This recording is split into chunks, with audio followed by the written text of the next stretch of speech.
여러분 안녕하십니까? 다시 만나게 되어 정말 반갑습니다.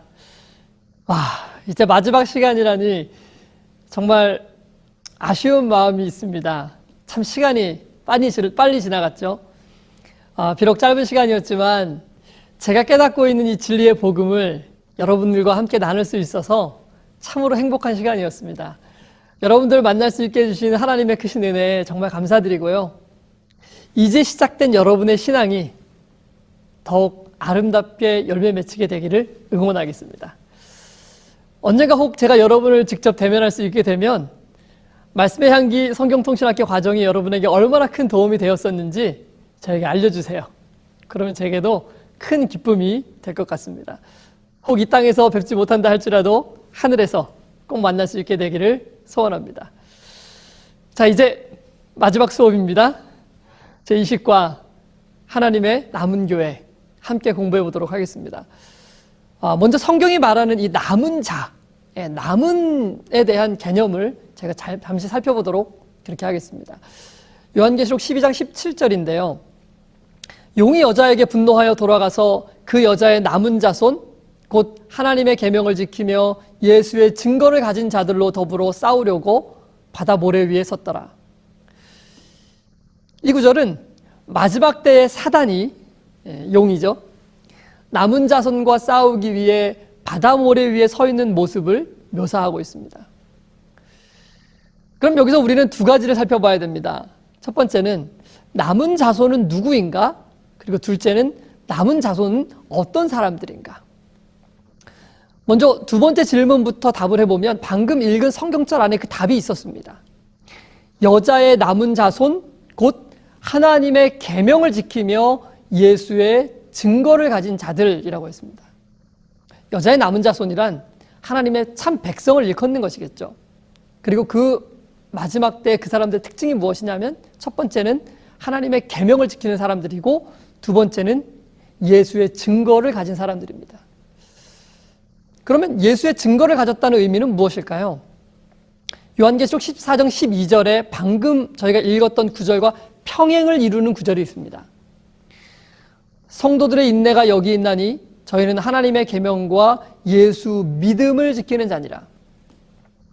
성도들의 인내가 여기 있다는 말씀은 마지막 이 남은 자들이 끝까지 인내할 것을 의미하는 것입니다. 그리고 그 남은 자들에 대해서 첫 번째는 하나님의 계명과 두 번째는 예수의 믿음을 지키는 자들이라고 기록했습니다. 그래서 우리는 마지막 시대의 남은 자들이 그들이 가지고 있는 이 두 가지 중요한 특징을 알 수 있는 것입니다. 첫째는 하나님께 대한 분명한 믿음을 가지고 있는 사람들입니다.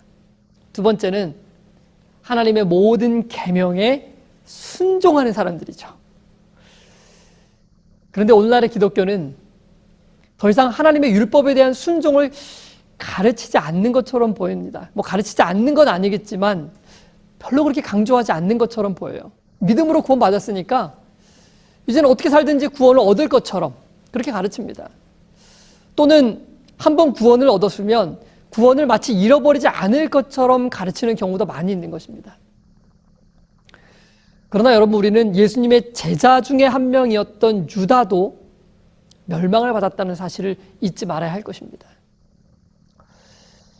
이 마지막 시대에 과연 누가 구원받는 무리에 서게 될 것인가? 바로 예수님의 십자가에 대한 분명한 믿음을 가지고 있는 사람들입니다. 그래서 하나님을 최고로 사랑하는 사람들이죠. 그리고 하나님에 대한 그들의 사랑을 하나님의 모든 명령에 순종하는 것을 통해서 나타나는 사람들. 그들이 바로 구원받는 남은 자들이 되는 것입니다. 왜냐하면 예수님께서 이렇게 말씀하셨기 때문입니다. 예수께서 대답하여 가라사대 사람이 나를 사랑하면 내 말을 지키리니. 또 그 다음 예수님 이렇게 말씀하십니다. 나를 사랑하지 아니하는 자는 내 말을 지키지 아니하나니. 우리가 정말로 예수님에 대한 믿음을 가지고 있는지 혹은 그렇지 않은지는, 우리가 정말로 예수님을 사랑하는지 그렇지 않은지는 우리가 하는 고백이 증명해 주는 것이 아닙니다. 우리가 하나님의 말씀에 어떻게 순종하고 있는지 그 여부를 통해서 우리의 사랑이나 우리의 믿음이 드러나게 되는 것입니다. 왜냐하면 눈에 보이지 않는 이 믿음을 증명할 수 있는 유일한 길은 바로 말씀에 순종하는 그 순종을 통해서만 보여지기 때문입니다. 자, 그래서 여러분, 우리는 꼭 기억해야 합니다. 이 마지막 시대의 사단은 하나님의 남은 백성들과 더불어 마지막 싸움을 싸우려고 할 것입니다. 이 싸움은 예수님의 재림 직전에 있게 될 싸움입니다. 그때 이 싸움에 승리하게 될 마지막 남은 백성들의 특징이 무엇이라고 했습니까? 바로 예수님을 끝까지 신뢰하는 그 믿음을 놓지 않는 것이고요. 하나님에 대한 그들의 사랑을 율법에 대한 순종으로서 나타내는 사람들인 것입니다. 그러므로 우리는요, 항상 우리 스스로를 점검해야 합니다. 과연 나는 하나님을 믿고 온전히 신뢰하고 있는 사람인가? 나는 그분에 대한 그 나의 최고의 사랑과 그분을 최고로 사랑하는 그 애정을 내가 가지고 있는가?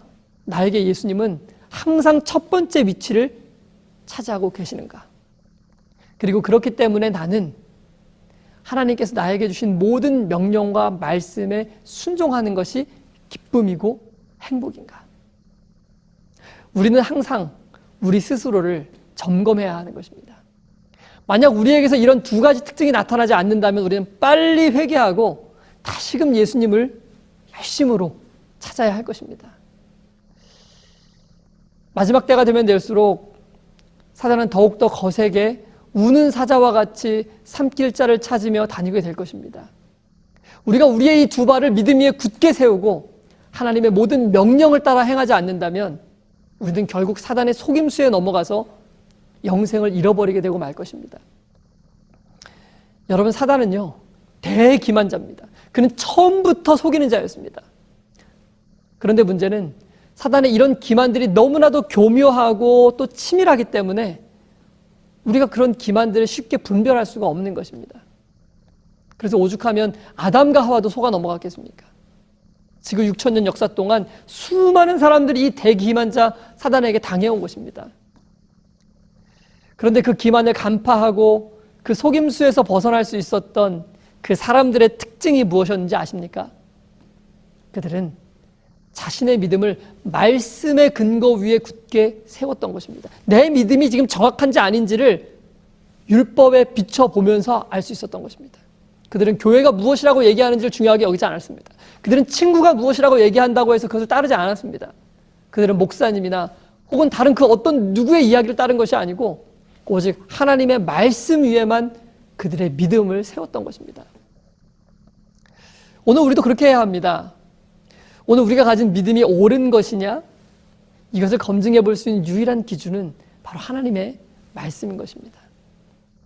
그러므로 오늘 내가 하나님의 말씀에서 벗어난 신앙을 하고 있다면 다른 사람이 나를 어떻게 생각하냐, 혹은 내가 내 자신에 대해서 어떻게 생각하든지 상관없습니다. 나는 사단에게 기만당하고 있는 것입니다.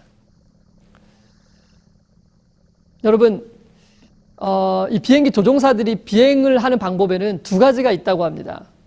하나는 시계 비행이고요.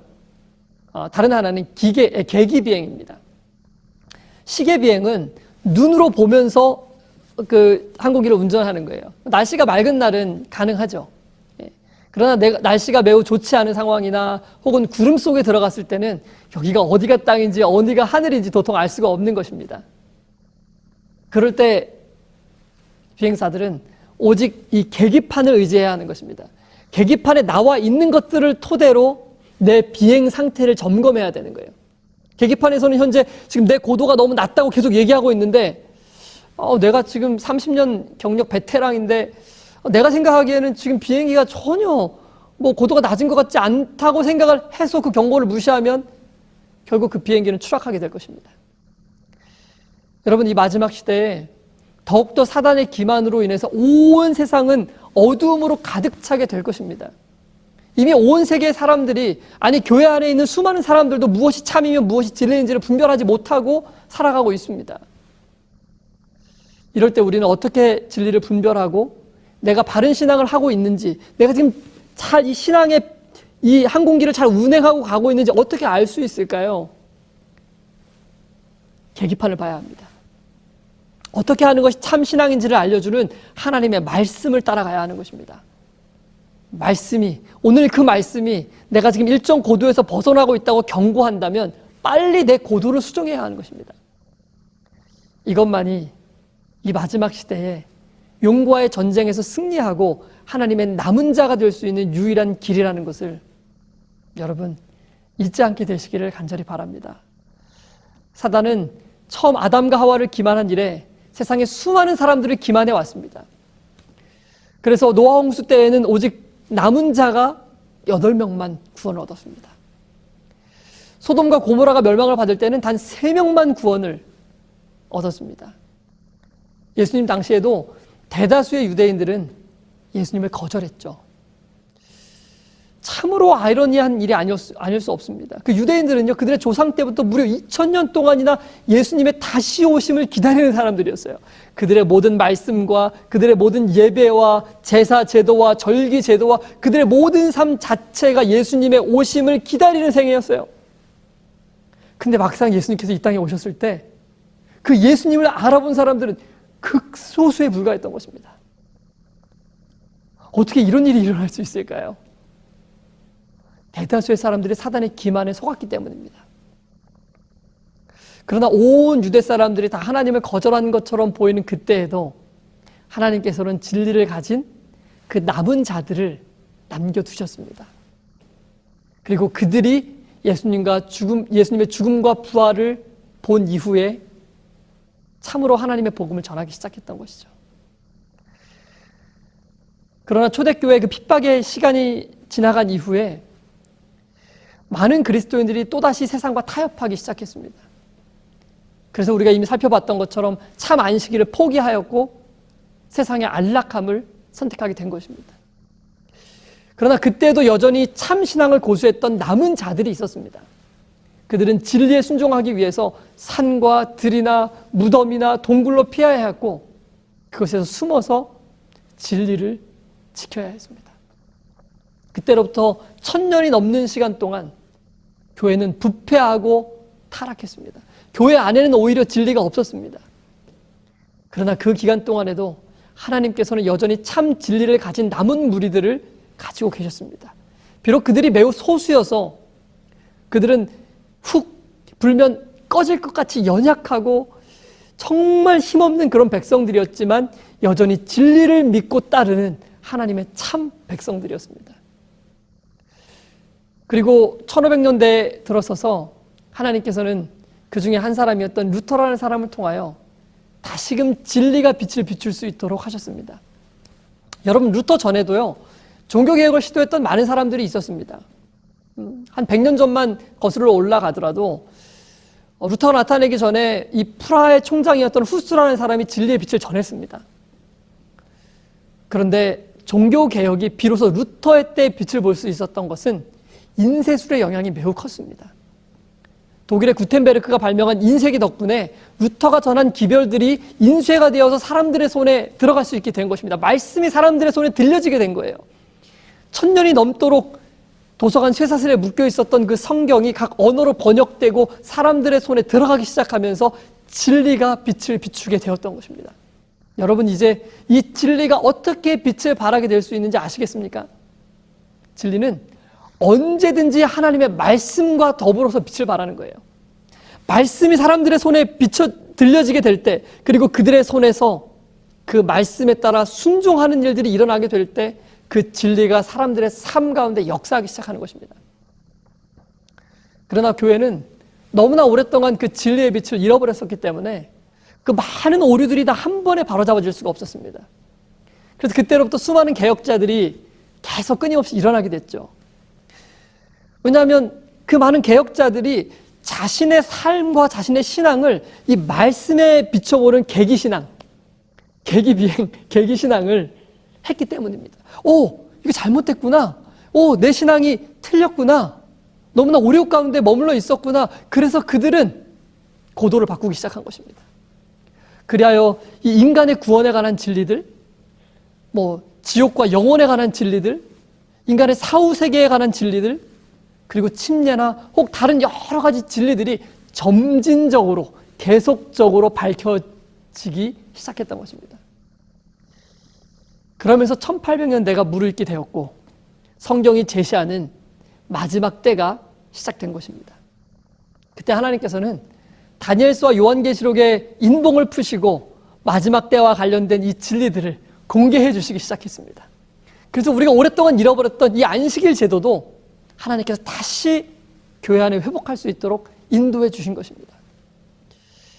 그러나 여러분, 그 진리를 찾아가는 여정은 아직도 끝나지 않았습니다. 우리는 아직도 여전히 성경의 말씀을 따라가며 오직 성경만을 우리의 믿음의 기준으로 삼고 그 말씀에 순종하는 백성들이 되어야 하는 것입니다. 여러분, 오늘 여러분의 믿음은 어디 위에 세워져 있습니까? 하나님께서는 온 유다 백성들이 타락하고 하나님을 떠나 멸망을 향하여 치닫고 있을 때에도 그들에게 다음과 같은 약속을 주셨습니다. 남은 자, 곧 야곱의 남은 자가 능하신 하나님께로 돌아올 것이라. 온 유다가 타락하고 하나님을 따르는 사람들이 전혀 없는 것처럼 보였던 그때 하나님께서는 말씀하신 것입니다. 남은 자, 그들은 하나님께로 돌아올 것이라고 말입니다. 이 방송을 시청하는 모든 성도 여러분, 이제 바야흐로 세상의 모든 역사가 맞춰지게 될 인류의 마지막 때에 우리가 살고 있습니다. 그러므로 우리는 더 이상 이 세상의 소망을 두고 살아갈 수 없습니다. 하나님은 우리 모두가 야곱의 남은 자손이 되기를 바라고 계십니다. 하나님의 모든 율법에 순종하며 세상을 향해 하나님의 놀라운 그 사랑을 나타낼 수 있는 그런 남은 자들이 되기를 바라시는 것입니다. 여러분, 오늘 저와 함께 그 남은 자가 되기로 결심하지 않으시겠습니까? 남은 자가 되기 위하여 우리의 가진 모든 것을 희생해야 할 처지가 될지라도 하나님을 향한 우리의 사랑 때문에 오직 하나님의 모든 명령에 순종하기로 결심하지 않으시겠습니까? 그리하여 예수님께서 다시 오시는 그날 우리 모두가 잘하였도다, 착하고 충성된 종이라는 칭찬을 듣고 영원한 세대 동안 우리가 그토록 사랑하는 예수님과 함께 하나님의 선하심과 그분의 아름다움을 영원토록 찬양하고 또 찬양할 수 있는 우리 모두가 되기를 간절히 소원합니다. 여러분, 하나님은 사랑이십니다. 여러분들 건강하시고요. 좋은 때에 또 다시 뵙겠습니다. 안녕히 계십시오.